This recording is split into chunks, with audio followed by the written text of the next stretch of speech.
everybody. This is Kate from Tech.eu. I'm here with Martin Kemp from EIT, who's got some super interesting news to share about the EIT Deep Tech Talent Initiative. Welcome, Martin. Welcome. Thanks for having me. Thanks for being here. Let's dive in. You've just reached the milestone of training 1 million people in deep tech. Amazing. What does this achievement mean for Europe's innovation capacity? Yeah, this milestone of training 1 million people in deep tech is a big moment, big achievement for the EIT community, but we think also for Europe.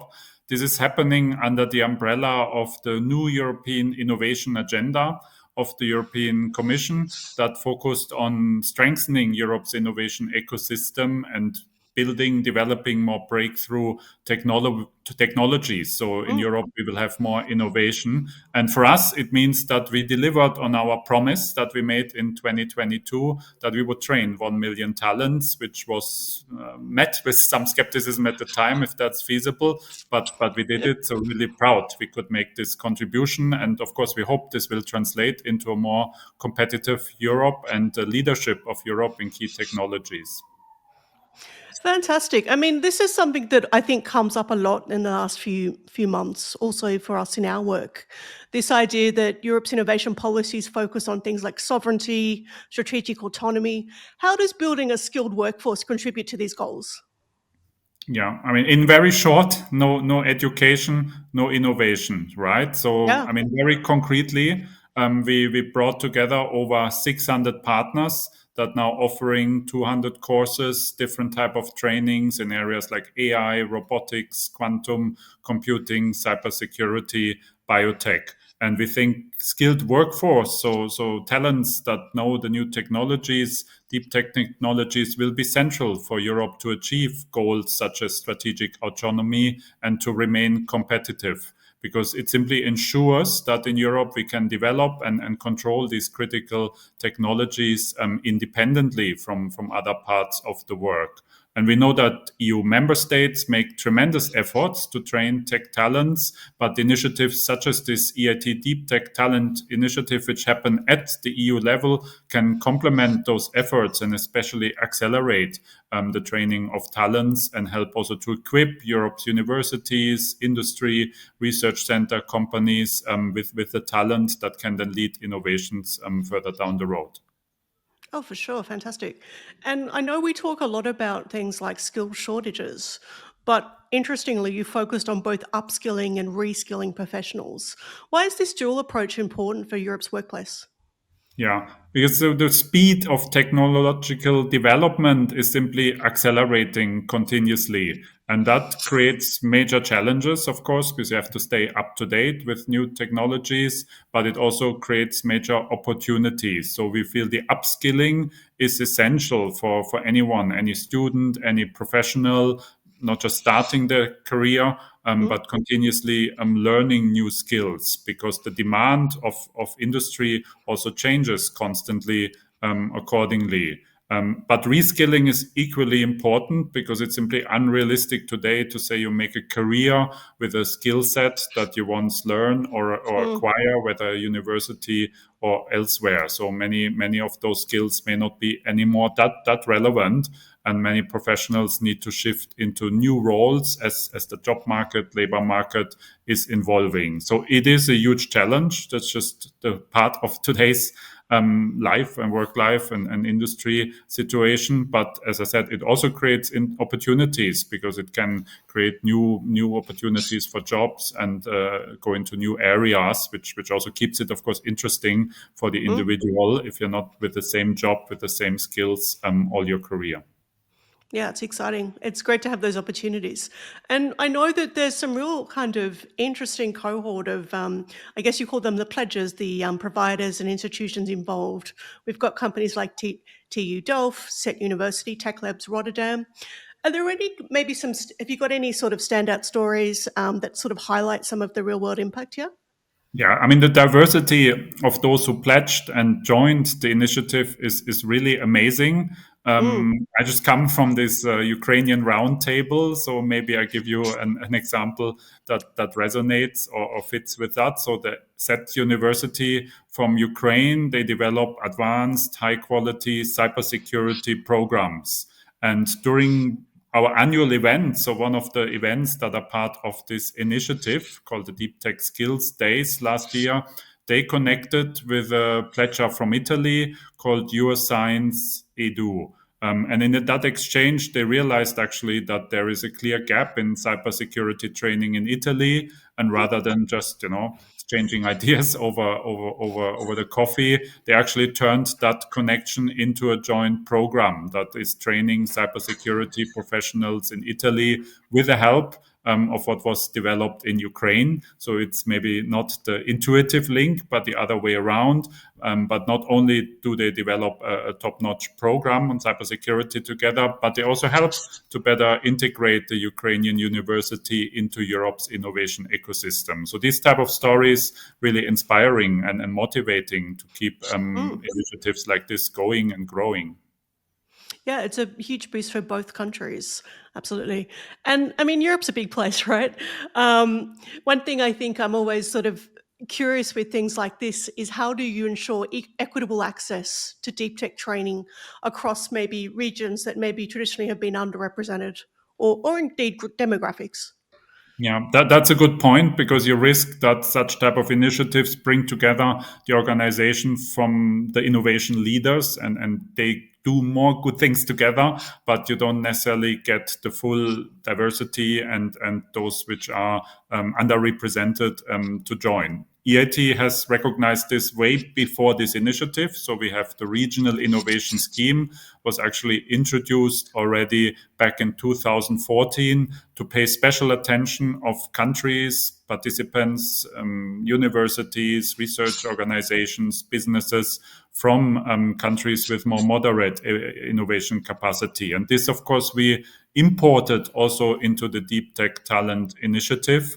If we stay, for example, with Ukraine, we have 25 Mm. organizations from Ukraine participating, but also from many other countries, Central, Eastern, Southern Europe. So that's our aim to have a very, very wide range of the participants to make it truly pan-European, but not only in terms of geographies, but also Mm. in terms of gender.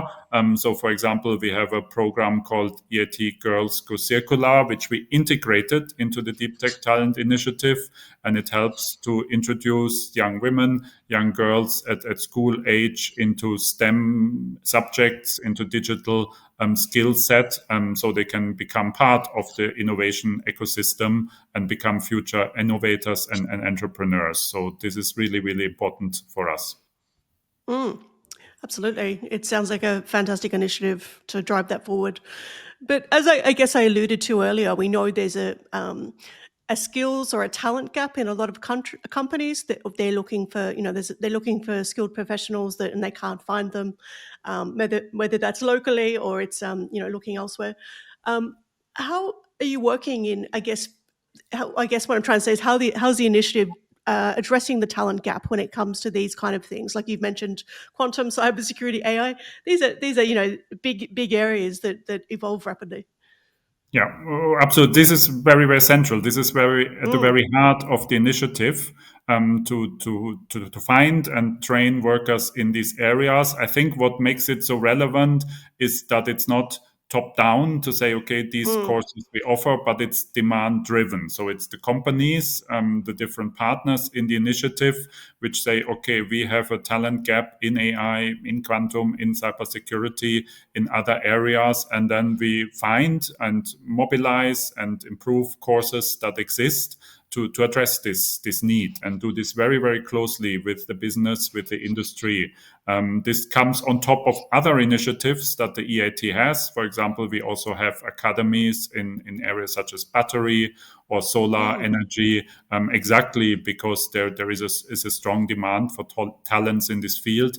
And with our innovation communities, with our 2,400 partners, we can cater for that need and deliver very, very fast solutions and training programs that are up to date and relevant.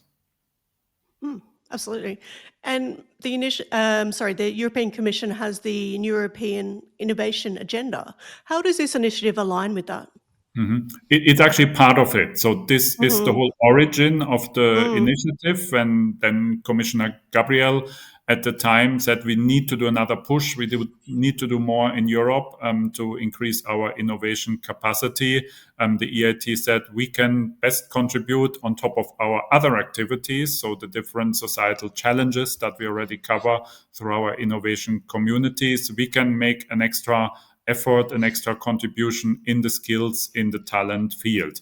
And that, of course, is very much needed, as we now discussed. So we said we will mm, train 1 million people in these crucial fields that are essential for Europe's growth and strategic autonomy. We will build a community. So it's not just mm, trainings, but it's really to build a community that continuously can develop such courses and also be flexible and agile to do so in the future.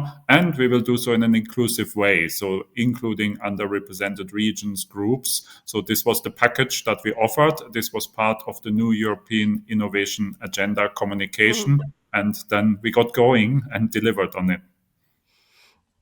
Sounds like a great outcome. It's always exciting to hear something progress and with this much success. I mean, this number of people being trained is phenomenal, frankly. And with that in mind, what message do you have for companies or maybe education providers who have yet to join the initiative, but maybe this is something they might be interested in? Yeah, I think in short, you're welcome to join a winning team because the initiative is there. We delivered the 1 million.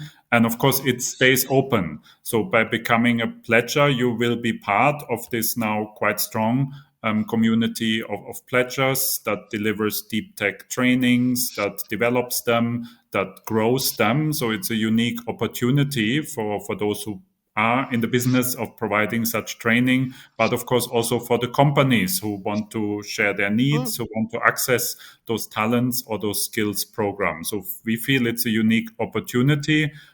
But also, it's not going to stop at the end of this year because it was initially set out as a 3-year initiative. But already the EIT committed as part of the Union of Skills program, which the European Union just adopted or initiative, to continue this type of program. So we will have a STEM Tech Talent initiative that follows up, and of course we mm. also want to maintain and foster that community. So obviously the need for tech skills does not stop in 25, but rather continues, and EIT is there to feed it.